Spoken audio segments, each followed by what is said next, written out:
বিসমিল্লাহির রহমানির রহিম। যে সমস্ত মেন জিনিস লিখতে হবে সেগুলো হলো যে উপাদান সমূহ যা দিয়ে আপনারা তৈরি করবেন আর কি, এগুলো উল্লেখ করতে হবে। ডালডা ও ভোজ্য তেল ইত্যাদি কথাটা থাকবে না। ব্যাচ নাম, উৎপাদন তারিখ, মেয়াদ উত্তীর্ণ তারিখ, সর্বোচ্চ খুচরা মূল্য আগের মতোই। প্রস্তুতকারক, মোড়কজাতকারক ও বাজারকারী। আচ্ছা, তবে অন্য কারো কাছ থেকে নিয়ে যখন বিক্রি করবে সেটার লেবেল কিভাবে তৈরি করতে হয় এটা নিয়ে অন্যদিন আলোচনা করব।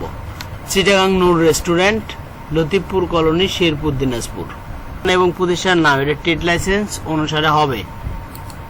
আচ্ছা, বিডিএস 1620 চিটাগাং নূর, এটা হলো তার ব্র্যান্ড।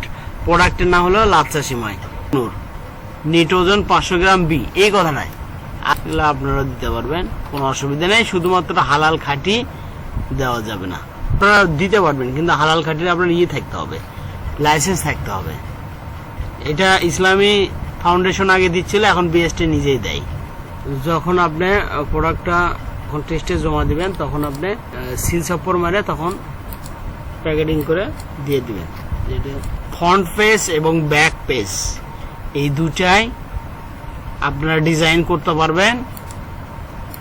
এক পাশে বাংলা আর এক পাশে ইংলিশ, সেটাও দিতে পারবেন, কিন্তু বাংলাটা থাকতেই হবে। এমনভাবে তৈরি করতে হবে ডিজাইন, রং এবং কালারে এবং মডেলে যেটা অন্য কোনো প্রতিষ্ঠানের লেভেলের সাথে মিলে না যায়।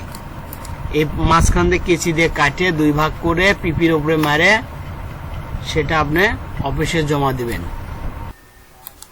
বারবার লেবেল কালেকশন করতে হবে না।